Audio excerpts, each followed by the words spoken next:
Family. Can't live with them. You're not gonna finish that, Riley? Eh. How mean. Anyway, I've always loved a good anime where the family dynamic is at the heart of its story. Yeah, they can be some of the sweetest stories.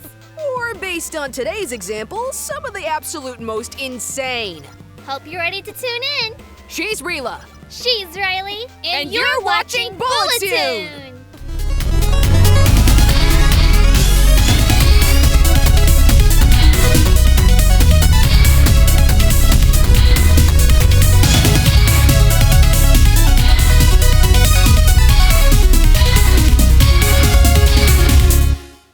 Family dynamics are some of my favorites in fiction. Yeah, strong friendships are one thing, and they're everywhere in anime. But I think a family dynamic, even a found family one, is something completely different. Whether by blood, by choice, or by whatever the hell you call the subject of today's episode, family bonds are as strong as they come, and they can overcome just about anything. Right, even overbearing fathers and boorish little sisters. What? What? Anyway, Kyousougiga makes a strong case for the power of familial bonds being able to weather even the most cataclysmic of storms. And it all comes back to Koto. No, the other one. Yeah, her. I love her! And that says a lot, doesn't it? Because she's not even in the show all that much. Yet she's the catalyst for the entire thing. But let's not get too far ahead of ourselves.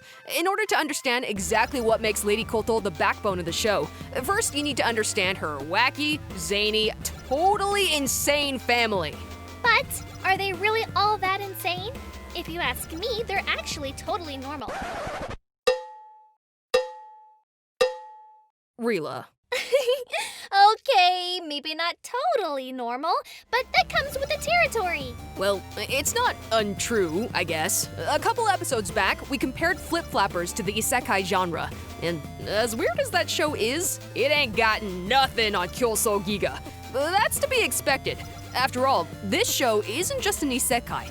In fact, it's pretty unsubtly borrowing from the granddaddy of all isekai, Alice in Wonderland. And that's more than just a cute way to facilitate the plot. Exactly. This family is super infuriating and confusing and, yes, weird. But every family is. Having this family be sort of a mashup of Alice in Wonderland craziness with other stuff borrowed from Buddhist philosophy and Shinto mythology just illustrates that point. Obviously, Lady Koto is the white rabbit to Koto's Alice. In this case, she's black, but the fact that she's a rabbit at all and created to be the god of the mirror world pretty much makes that all abundantly clear. And Kyoto is referred to as the Looking Glass City, just in case you still had any questions about that. Kurama and Yase are two of the strangest characters in the series.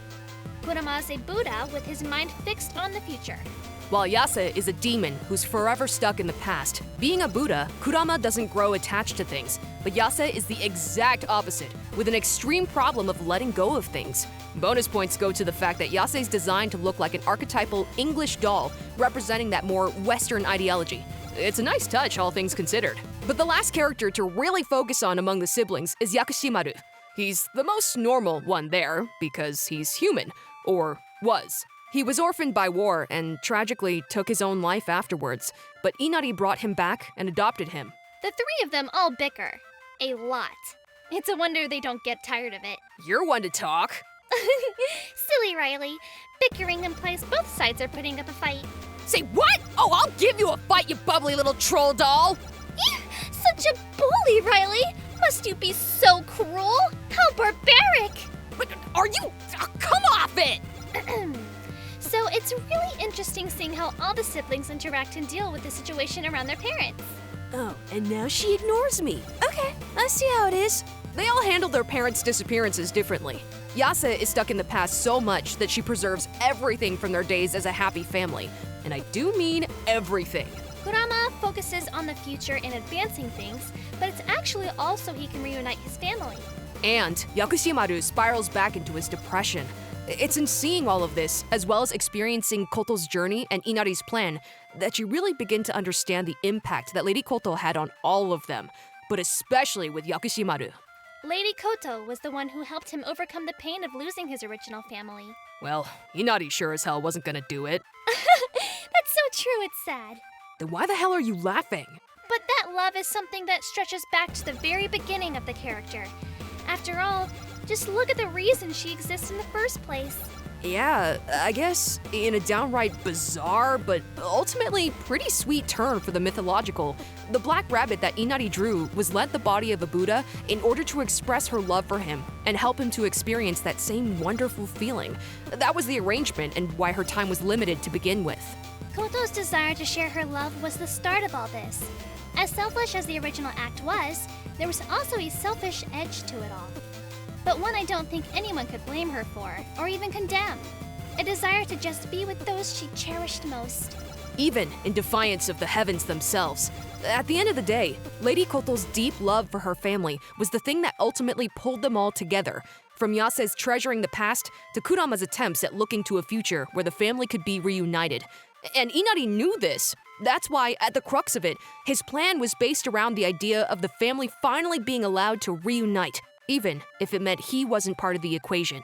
But what about Koto, I hear you ask? Well, in a way, she's sort of an agent of change. Lady Koto gave her all of her power, and boy, did she use it.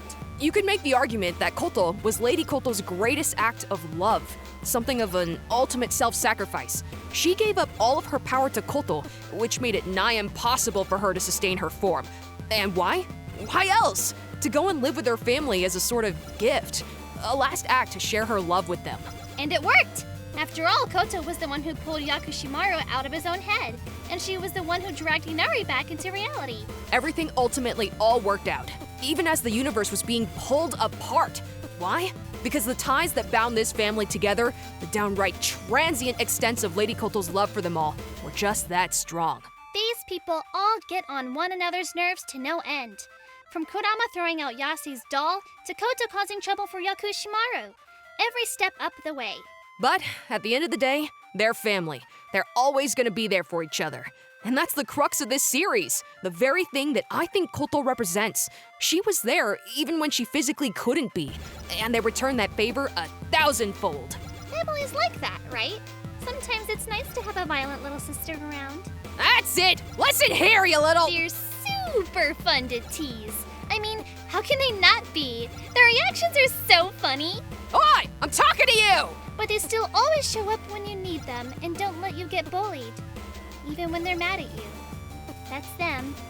Always angry, but reliable to the end. Damn it. It's totally cheating. Come on. It's still unfair how they manage to look so cool all the time, though. Aye, we get it. I feel like a jackass now. You happy? I wonder. Anyway, there's plenty more we could talk about on the cultural side of things. We could delve a lot more into the Buddhist stuff in the series, for example. But this one's already starting to run long, so we'll just wrap it up here. Still, what do you guys think of Kyousougiga? Or have you even seen it? Pro tip, you probably should. It's bizarre, but it's good stuff. Leave a comment below and give that like button a zap while you're down there. Don't forget to subscribe, ring the bell, check out our links in the description, all that. This has been Bullet-Toon. I'm Rila, signing off. I'm Riley, bowing out. Thanks so much for watching. Keep up the awesome and stay tuned!